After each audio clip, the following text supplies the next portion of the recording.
तो लोग उसको पागल या मूर्ख ही समझते हैं, अथवा नहीं पागल मूर्ख समझेंगे तो उसकी अशास्त्रीय मनमानी व्याख्या करेंगे, उसकी वैज्ञानिकता को नहीं समझेंगे। किंतु कुलीनता भी एक बहुत बड़ी उपलब्धि है, सामान्य बात नहीं है, क्योंकि उत्तम रज और उत्तम वीर्य के संयोग से जन्म लेना ये कुलीनता है। वे संस्कार उनके मातृकुल पुत्रकुल में रहते हैं और वही संस्कार देह में संक्रमित होते हैं। इसलिए हमारे यहां अधिकार अनधिकार की भी चर्चा है।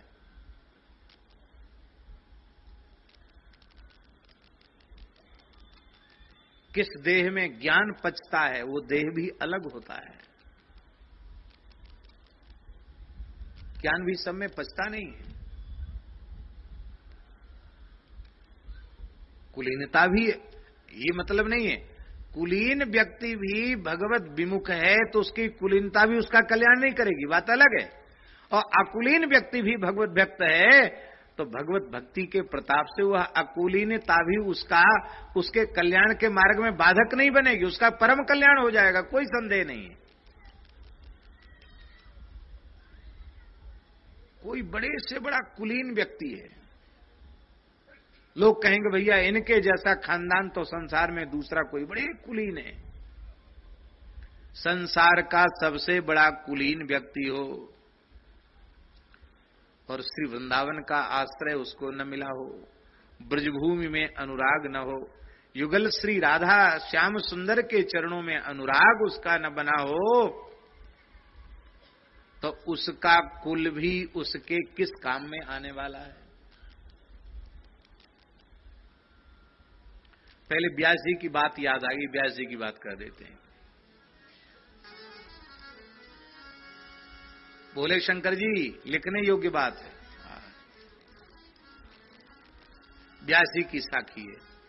व्यास कुलीनन कोटि मिली,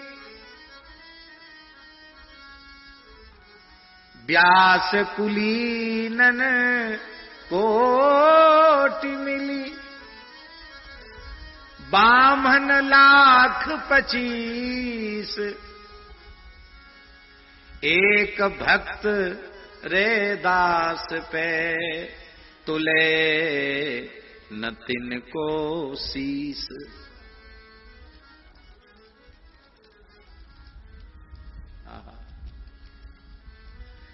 करोड़ों कुलीनों की कुलीनता एक तराजू के पलड़े में रख दी जाए, बामन 1,25,000, वो 25 लाख बामन ऐसे नहीं, हमारे जैसे नहीं, त्रिकाल संध्या वंदन करने वाले, वेद पाठ करने वाले, अग्निहोत्री,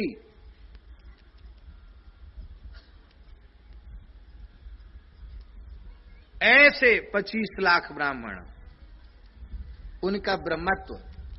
यहां 1,25,000 का 25 माने अनंत, यहां 25 से 25 का प्रयोजन नहीं है, अनंत ब्राह्मणों की ब्रह्मत्व। इन सबको तराजू के एक पलड़े पर बाबा रख दो और एक पलड़े पर श्री रैदास जी की भक्ति को रख दो, तो हरिराम व्यास जी महाराज कहते हैं, रसिकाचार्य श्री व्यास जी कहते हैं, उनका शीश एक तरफ और रैदास जी की भक्ति एक तरफ, तुलेगा नहीं। रैदास जी की ऐसी अतुलनीय भक्ति है।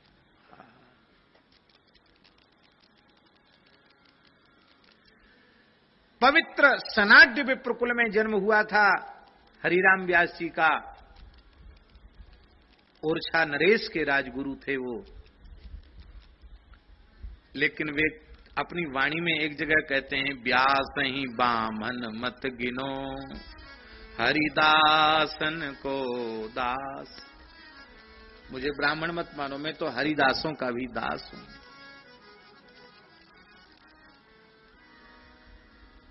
कुलीनता बहुत अच्छी चीज है, लेकिन मथुरा के कुलीन ब्राह्मण जो भगवान के अवतार काल लीलाकार में मथुरापुरी में जन्मे भये हैं, और जब उनकी देवियां ठाकुर जी को छाक लेके पधारी और ठाकुर जी ने उनके कर कमल से अर्पित छाक तृप्त होकर आरोगी और ठाकुर जी ने कहा कि जाओ देवियों, तुम्हारे पति यज्ञ पूर्ण कैसे करेंगे, चली जाओ। उस समय ब्राह्मणों ने क्या कहा? मथुरा के वे पवित्र वैदिक धर्म संपन्न ब्राह्मण कह रहे हैं, क्या कह रहे हैं? दिग्जन्मनस्त्र विद्याम दिग्व्रतम दिग बहुज्ञताम धिक्कुलम धिक्रिया दाक्ष्यम विमुखाये त्वधोक्षजे।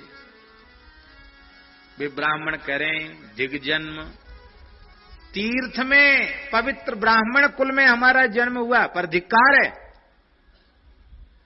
हमने वेदत्रयी का ज्ञान प्राप्त किया, सब कंठस्थ है हमको संपूर्ण वेद, धिक्कार है। 14 विद्याओं का ज्ञान प्राप्त किया, धिक्कार है। बृहद व्रत ब्रह्मचर्य व्रत को धारण किया, धिक्कार है। बहुत से शास्त्रों का बोध प्राप्त किया, बहुत सी विद्याओं का ज्ञान प्राप्त किया, धिक्कार है। जिस कुल में हमारे जैसे कपूत पैदा हुए उस कुल को भी धिक्कार है। इतने ऊंचे कुल में पैदा होकर कृष्ण भक्त नहीं हुए। धिक्कुलम धिक्रिया दाक्ष्यम, हमारी कर्मकांड की कुशलता को भी धिक्कार है। क्यों?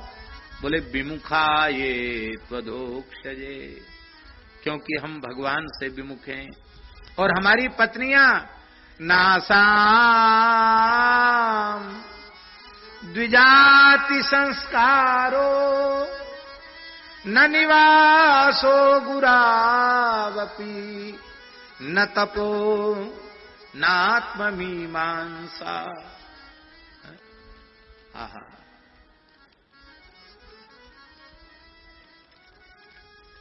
इन हमारी पत्नियों का यज्ञोपवीत संस्कार नहीं हुआ, गुरुकुल में निवास नहीं किया, द्विजाति संस्कार इनके नहीं हुए, तपस्या भी इनमें नहीं है, वेदांत विचार की शक्ति भी इनमें नहीं है, लेकिन इनके हृदय में श्री कृष्ण के प्रति प्रेम है। धन्य है ये देवियां। चलो कोई बात नहीं, ठाकुर जी तो संबंध के नाते कृपा करते हैं, इनके साथ हमारा गठजोड़ा हुआ है, इसी नाते से ठाकुर जी कृपा कर देंगे। भैया वृंदावन का अनुराग, ठाकुर जी की भक्ति, इनका प्रेम, ये इकाई है जीवन की। और फिर जितनी विशेषताएं हैं वो शून्य के समान हैं। इकाई न रहे तो शून्य चाहे जितने रखते चले जाओ, कुछ भी हाथ लगेगा नहीं। राम नाम को अंक है, सब साधन है सून, अंक गए कछु हाथ नहीं, अंक रहे 10 गुण। एक लिखा, शून्य लिख दिया, 10 हो गया, 2 शून्य लिख दिए 100 हो गए, 3 लिखे 1000 हो गए, 4 लिख दिए 10,000 हो गए, 5 लिख दिए 1 लाख हो गए। और हम कहते 1 लाख शून्य लिख दो, 1 हटा दो, कितना बचा? शून्य। इसलिए प्रहलाद जी कह रहे हैं, विप्रात दुषट गुण युता दरविंद नाभ, पादारविंद विमुखात् स्वपचम वरिष्ठम, मन्ये तदर्पित मनो वचने हितार्थ प्राण पुनातु, सकुलम न तु भूरिमानः। बोलो श्री प्रहलाद जी महाराज की। बड़ा प्यारा श्लोक है वृंदावन महिमामृत का। किम विद्या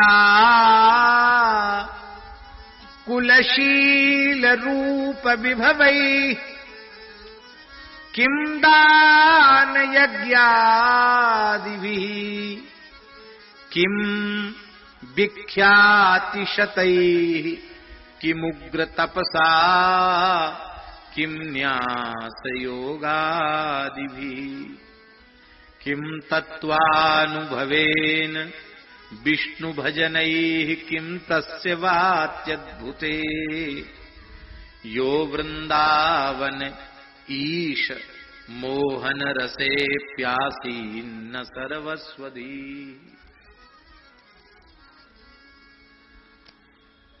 आहा, यो वृंदावन ईश, जो वृंदावन के ईश हैं, वृंदावनेश्वर हैं।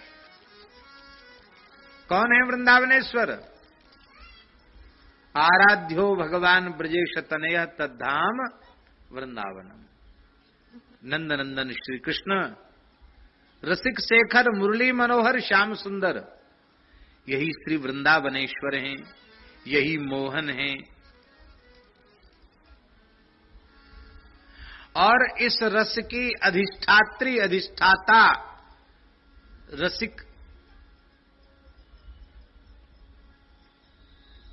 शेखर श्री कृष्ण की हृदयेश्वरी वृषभानुनंदिनी श्री राधा रानी है।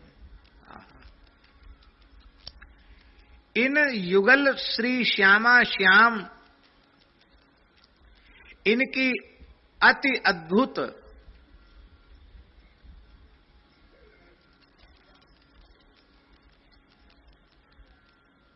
लीला की, रस की अनुभूति की, उपासना की जो सच्चिदानंदमयी रसमयी भूमि श्री ब्रजभूमि है, उस ब्रजभूमि को यह मान करके यही मेरा प्राण है, यही मेरा जीवन है, यही मेरा सर्वस्व है, ऐसा मान करके युगल प्रेम के रस का सिंधु जहां उद्वेलित होता रहता है, ऐसी ब्रजभूमि का आश्रय नहीं लिया गया, अनन्य भाव से आश्रय नहीं लिया गया, तो विद्या से क्या प्रयोजन, फिर कुल से क्या प्रयोजन, शील से भी क्या प्रयोजन। देखो, महाभारत में एक प्रसंग है कि सबसे श्रेष्ठ गुण क्या है, प्रहलाद जी से पूछा तो प्रहलाद जी ने कहा, महाराज जी देवताओं को, प्रहलाद जी ने कहा सबसे श्रेष्ठ गुण शील गुण है, सबसे श्रेष्ठ गुण शील गुण है। किसी व्यक्ति में सारे गुण हो और शील गुण न हो तो उसके सारे गुण दुर्गुण बन जाएंगे, और किसी व्यक्ति में 1000 लाख दुर्गुण हो पर उसमें शील गुण हो तो उसके दुर्गुण दिखाई नहीं पड़ेंगे। शील गुण, आहा, ठाकुर जी शील गुण से ही जीवों का कल्याण करते हैं। आचार्य संत महापुरुष गुरुजन शील गुण से ही जीवों पर अनुग्रह करते हैं। अहो वकीयम स्तन काल कूटम जिघांसया पाय यदप्य साध्वी लेभे गतिम धातृचिताम ततुन्यम कंबा दयालुम शरणम ब्रजेम। ये पूतना का उद्धार क्या है? ये ठाकुर जी का शील गुण है। ब्रह्मा शिव आदि के द्वारा भी जिनके वंदे चरण हैं, वो श्री कृष्ण ग्वारियों के घोड़ा बन जाते हैं, ये उनका शील गुण है। वैकुंठनाथ द्वारिकानाथ श्री ठाकुर सुदामा जी का चरण धोने लग जाते हैं, उनका चरणामृत ग्रहण करते हैं, उनको हृदय से लगाते हैं, ये उनका शील गुण है।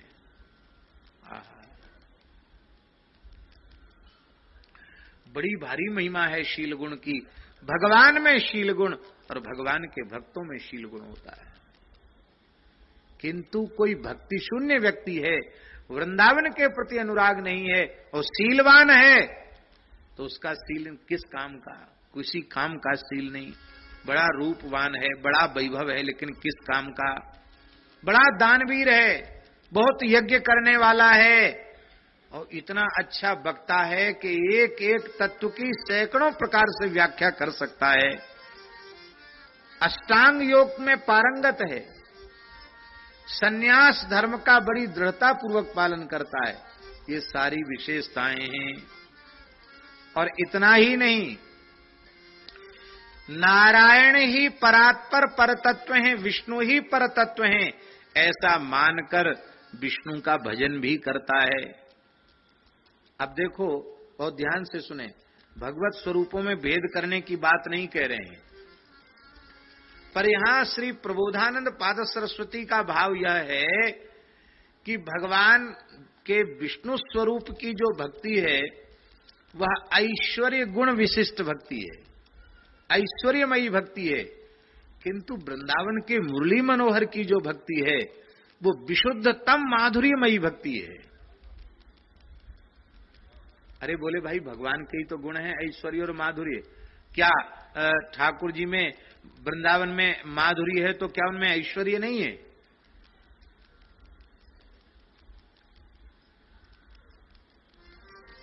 जैसे सूर्य की प्रभा सूर्य से अलग नहीं रह सकती, ऐसे ही 6 प्रकार का ऐश्वर्य और 6 प्रकार का माधुर्य भगवान में निरंतर रहता है और भगवान से कभी अलग नहीं हो सकता। यदि उनका ऐश्वर्य गुण उनसे अलग हो जाए तो उनकी भक्ति की महिमा ही नहीं रह जाएगी। वो इतने बड़े हैं और हमारे लिए इतने सुलभ हो गए, यही तो उनकी महिमा है। यद्यपि अखिल लोक चूड़ामणि, फिर भी दीन है। देखो दुरो यह कुंज कुटीर में बैठो पलोटत राधिका पायन। ये अब ठाकुर जी का अग्निपान कर लेना, श्री गोवर्धन धारण कर लेना, ब्रह्मा जी को नतमस्तक कर देना, इंद्र को नतमस्तक कर देना, अरे विशुद्धतम माधुर्य की लीला महारास लीला है, पर उस महारास लीला में अनंत स्वरूप धारण कर लेना, प्रत्येक गोपी को संतुष्ट कर देना और एक ही मानवीय रात्रि में ब्रह्मा जी की आयु के प्रमाण से रात्रि को विराजमान कर देना, यह भगवान का ऐश्वर्य नहीं तो क्या है? ठाकुर जी का ऐश्वर्य उनसे अलग नहीं हो सकता, माधुर्य भी उनका उनसे अलग नहीं हो सकता। पर विचित्र बात है, क्या बात?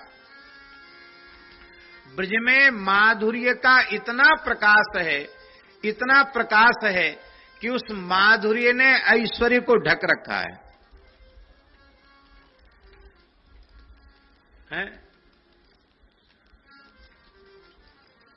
मैया कहती है कि केंचुआए देख के तो कन्हैया डर पे, ओए 100 फणन वाले सांप के फणन पे नाच रहे हो, ये तो भैया कोई चमत्कार है, ये तो हमारे गिरिराज बाबा को आशीर्वाद है, लाला कछु कहा करे। और मुदमंगल तो कहे कि हमने सारे सांप पे कील दियो, मंत्रन से कील दियो, और कन्हैया तू नाच, तेरी जय जयकार होगी भाई, में हमें आनंद मिले। बोलो वो लीला देख कर भी उनमें ऐश्वर्य का भाव नहीं, इतने माधुर्य का प्रकाश। अग्निपान देखते देखते ठाकुर जी कर जाते हैं। मैया कहती हमारी आंखन को भ्रम है। क्यों? बोले ये कदुष्ण दुग्ध को, हल्के गुनगुने दूध को तो फूंक मार मार के पीवे, आग कहां से पिएगो ये? माधुर्य इतना अधिक है, उस माधुर्य के आगे बोले गिरिराज उठा लिया, अरे हम सब जाने गिरिराज उठा लियो, पंसेरी तो उठे ना यहाँ पे। बाबा की 2 खड़ाऊ ने एक संग ना उठा सके, एक खड़ाऊ को बड़ी जोर लगाए के, शक्ति लगाए के तब उठावे, 2 पादुका एक संग ना उठा सके, एक गिरिराज कहा उठावे। लीला का प्रत्यक्ष दर्शन करने पर भी वो माधुर्य इतना अधिक है कि अब देखो ठाकुर जी ने सल तो सल मुष्टिक चाणूर एक एक तप्पड़ में कृष्ण बलराम ने जय सियाराम कर दिए, चारों खाने चित्त पधार गए, सब मर गए। वही बाजे बज रहे दंगल के। ठाकुर जी ने अपना पीरा पटका और दाऊ जी ने अपना नीलांबर फहराए दिए। काऊ की मैया ने दूध पिवाए हो तो आ जाओ। विश्व विजयी पहलवान सलतोषर मुष्टिक चाणूर बिनको खेल खेल में समाप्त करवे वारे हम कृष्ण बलदेव, काऊ में शक्ति हो तो आ जाओ। इतना सुनते ही सुबल और मुदमंगल दोनों कूद पड़े अखाड़े में। क्यों रे, गुरु के सामने अपनी मूछ पर ताव दे रहो है? हाँ, हम ते लड़वो भिरवो कुश्ती लड़वो सीखा, हमारे सामने अपना जोश दिखाए रहो है। मुदमंगल ने उठाए के ठाकुर जी को अखाड़े में चित्त कर दिया और सुबल सखा ने दाऊ जी को चित्त कर दिया, पटक दिया। और जैसे वो पहलवानों की होती ना पद्धति के, अब तो बस ये हार गए, और पराजित करके सुबल और मुदमंगल दोनों चिल्लाए चिल्लाए के बोले, देख लो भैया, विश्व विजयी पहलवानन को चारों खानन ते चित्त करवे वारे हमारे कृष्ण बलराम, और उनको एक ही दाव में आसमान दिखाई दे वारे हम ते बड़ो कोई वीर होए तो आ जाए यहां। अब तू हमारे सामने ताल ठोकेगो, पटका फहरावेगो। ठाकुर जी के नेत्र भराए, सखा को हृदय से लगा के कहा, भैया हमारो बल तो दुष्टन के काज है, तुमते तो हमारी हारवे में ही शोभा है। ये है ब्रज का माधुर्य। देखो, श्री रुक्मिणी आदि परम अनुरागवती श्री कृष्ण को पति रूप से पाना चाहती है।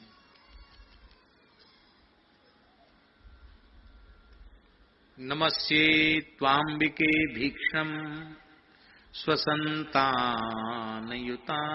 शिवां भूयात् पतिर्मे भगवान कृष्णस्तदनुमोदताम्।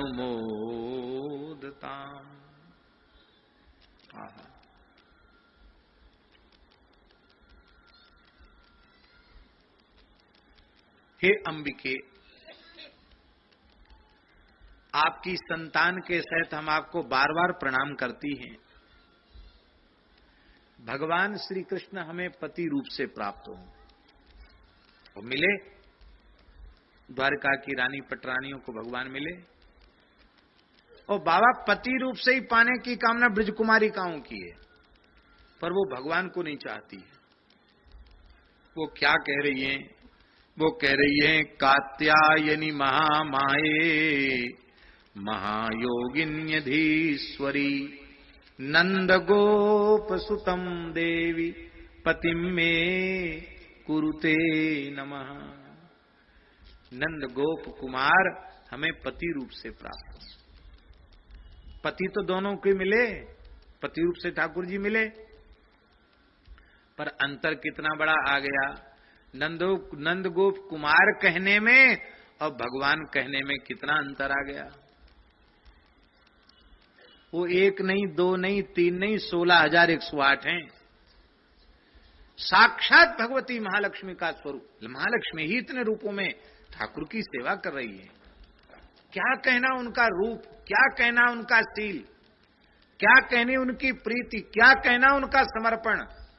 अहर्निश ठाकुर के प्रति समर्पित भाव से उनकी सेवा करती हैं और 24 घंटे एक ही प्रयास करती हैं कि मेरी ओर आकृष्ट हो जाएं। चित्त में नहीं देते ठाकुर जी। हाँ, भगवान है ना, काहे को चित्त में देंगे। सुखदेव जी कह रहे हैं, यस्येन्द्रियम विमथितुं कुहुकैर्न शेकुहु। वो 16,108 रानी पटरानी कृष्ण की इंद्रियों को चंचल नहीं बना पाती, उनके चित्त को आकृष्ट नहीं कर पाती। भगवान है, अपने स्वरूप में प्रतिष्ठित हैं, चतुर्भुज हैं, शंख चक्र गदा पद्मधारी भगवान है। और गोपियों को श्री कृष्ण पति रूप से मिलते हैं। यहां ठाकुर के पीछे नहीं डोलती वो, माईरी मेरे श्याम लगोई संग डोले। वहां भी डोल रही है, वो चित्त में नहीं दे रहे हैं। यहां गोपी चित्त में ना दे रही, ठाकुर जी पीछे लगे लगे डोल रहे हैं। कौशिक जी सुना दीजिए, श्याम लगोई संग डोले।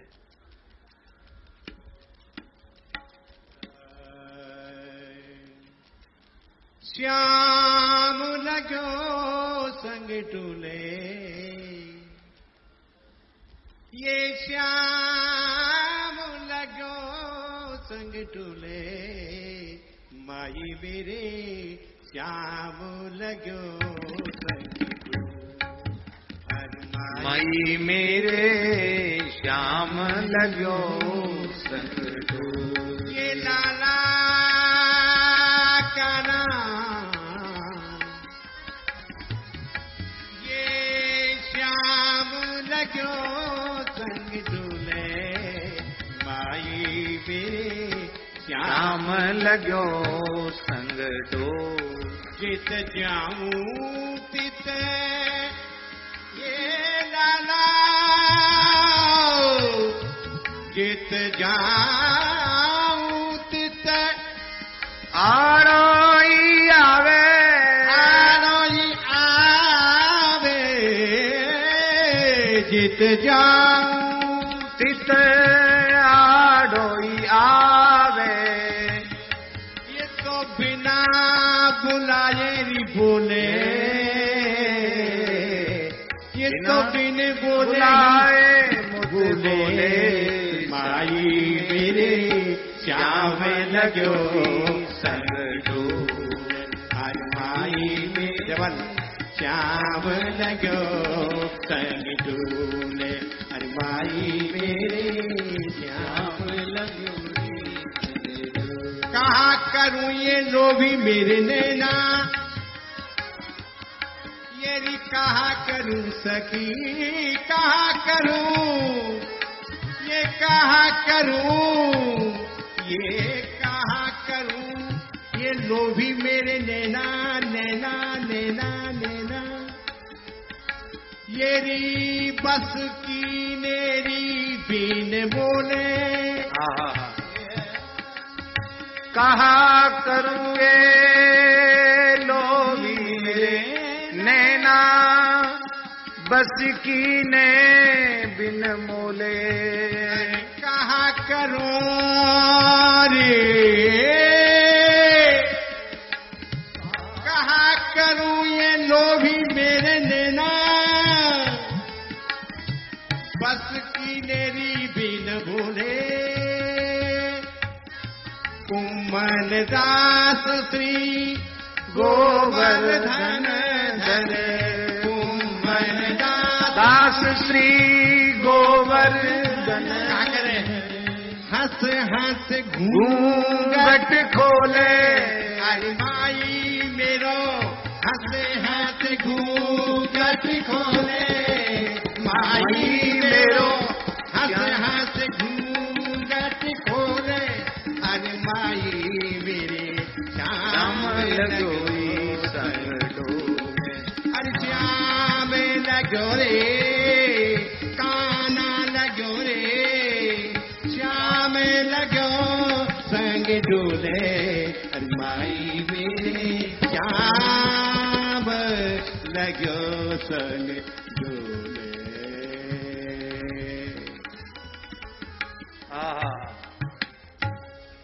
अब तुम बोलो। इसलिए ठाकुर जी के स्वरूप में भेद नहीं है, पर भैया वृंदावन की जो मधुर उपासना है, श्री राधा मुरली धरऊ भज सके वृंदावनम मां त्यज। इसलिए